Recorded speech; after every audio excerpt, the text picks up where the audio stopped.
semuanya, selamat datang di podcast Sabta Kasa Insight. Hari ini bareng aku Bayu sebagai host kalian yang akan menemani podcast pada hari ini. Tentunya aku nggak sendiri, karena kalau sendiri namanya bukan podcast. Jadi aku udah ditemenin dua teman cewekku yang sangat keren-keren. Boleh sapa dulu dong teman-teman. Halo semuanya. Nah, karena kalian udah menyapa teman-temanku, kalian boleh memperkenalkan diri terlebih dahulu agar teman-teman tuh kenal kalian itu namanya siapa. Dari sebelah kanan lanjut ke sebelah kiri. Oke, halo semuanya. Kenalin, nama aku Haura. Aku dari kelas 11-7. Halo semuanya, kenalin nama aku Indah, aku dari kelas 11-7. Nah, sebelum masuk ke topik pembahasan kita pada hari ini, sebelumnya aku mau tanya nih ke Haura sama Indah. Kalian tahu nggak berita yang lagi beredar mengenai penggunaan kartu ATM yang udah berkurang? Tahu dong.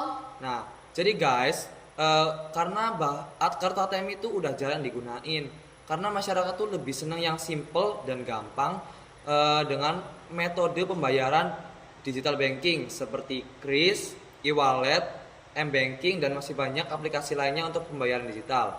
Jadi apalagi buat Gen Z, kan Gen Z kan malas ya nggak? Iya. Ya, buat betul banget. buat ngantri, buat panas-panasan. Jadi tuh Gen Z emang lebih condong ke pembayaran digital. Nah, aku mau tanya lagi nih kepada Haura sama Indah. Kalian masih inget nggak? Kapan terakhir kalian gunain kartu ATM? Kalau aku 1 bulan yang lalu itu karena buat bayar kos-kosan. Kalau aku sih sebenarnya masih sesekali ya, cuman aku udah mulai selingkuh nih ke Kris.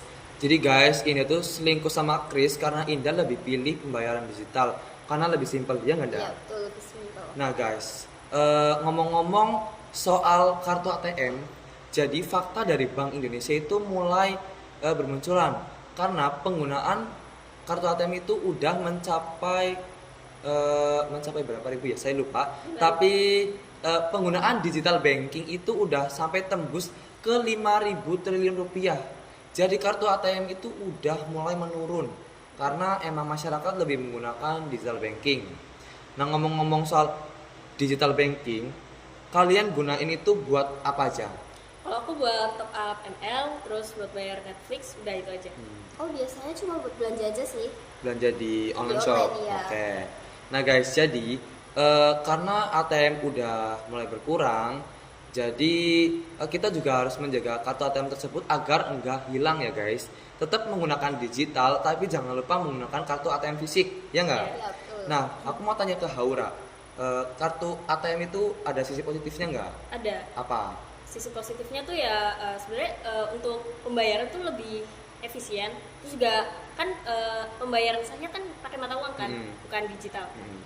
Terus untuk keamanan lebih Terjamin. Iya. Nah, berarti kalau untuk kartu ATM emang itu lebih efisien karena pembayaran emang menggunakan uang fisik ya biasanya. Iya. Terus juga lebih aman data diri kita.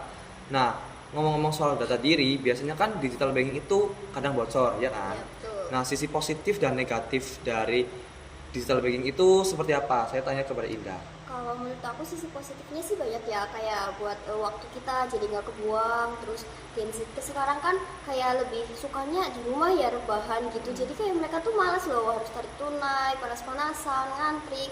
Nah kalau sisi negatifnya sendiri tuh banyak pelaku kejahatan di zaman sekarang, jadi mereka tuh kayak manfaatin nih dengan adanya dompet digital ini buat kejahatan. Penipuan gitu ya? Iya betul. Ngomong-ngomong soal penipuan, aku mau tanya ke dua temanku mengenai penipuan yang ada di lingkungan kalian, di tetangga kalian, teman kalian. Ada nggak temen yang kena penipu atau penipuan dari Haura? ada. Nah, kalau di aku tuh kejadiannya tuh tetangga aku nih. Ini sekitar 3 bulan yang lalu. Kalian tahu ini nggak sih model penipuan yang pakai undangan pernikahan online? Iya, Tahu yang biasanya pakai file. Iya, benar banget. Nah, itu tuh korbannya tuh udah sepuh. Nah, karena mungkin penasaran ya ini undangan dari siapa, makanya langsung Diklik, klik. ya. Nah, alhasil data pribadinya bocor, terus saldonya disikat tuh sama penipunya. Oke. Kasian banget ya. Nah, jadi Iya, kalian tuh lah. harus hati-hati, jangan asal klik file atau apapun itu yang tidak jelas, yang menyebabkan data diri kalian bocor, terus tiba-tiba nanti data diri kalian dipakai buat pinjol. Itu kan pinjol kan bahaya, ya nggak? Bahaya. Oh iya, Karena bahaya bisa banget. kita merasa nggak pakai pinjaman online tiba-tiba ada penagih yang telepon-telepon kita, datang Nah, ke rumah iya. kita, ya kan? Benar. Nah, kalau dari Indah, ada nggak teman Indah yang kena penipuan dimanapun? Ada sih, waktu aku kelas 10 itu baru masuk tuh ternyata aku dengar berita dari sekolahku sendiri kalau ada kakak kelasku yang kena tipu. Nah, tipunya itu kayak sengaja lewat kayak nomor guru gitu. Nah, data-datanya, profilnya dan lainnya itu sama kayak guru tersebut, benar-benar sama kayak diambil langsung dari gurunya. Dan ternyata kakak kelasku ini dimintain pulsa kan, karena mungkin kakak kelasku nggak enak ya kalau nggak dikasih. Akhirnya tuh dikasih, tapi ternyata itu tuh penipuan. Nah, saldo dia tuh berkurang banyak. BTW guys, itu bukan dikasih guys, tapi guru itu minta tolong buat isi pulsa, tapi malah jadi penipuan, ya kan? Karena emang siswa tuh kan kadang-kadang nggak enak sama guru, karena guru minta tolong kan pasti kita harus membantu. Nggak cuma guru sih, teman-teman juga misalnya minta tolong kita harus bantu. Nah, ngomong-ngomong soal penipuan, itu kan bahaya. Jadi buat teman-teman jangan asal klik link seperti tadi yang aku udah bilang. Jangan asal klik link yang tidak jelas atau minta kayak ada orang yang kalian nggak kenal tapi tiba-tiba minta tolong isi saldo. Jangan asal langsung oke iyain, jangan ya guys. Takutnya nanti data kalian bocor. Nah terus ngomong-ngomong soal kartu ATM yang udah jarang digunain, tapi kalian masih ada nggak kartu ATM yang masih bisa dipakai? Masih. Masih. Tapi tetap kadang gunain KTM, kadang gunain digital. Iya. Oke.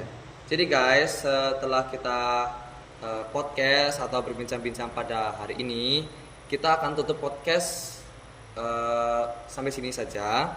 Terima kasih buat Haura sama Indah Iya, terima kasih juga. udah datang ke podcast Sabta Kasa Insight hari ini. Dan buat teman-teman jangan lupa subscribe dan like video ini buat support teman-teman aku, buat support aku di podcast hari ini. Sekian, terima kasih. Bye-bye.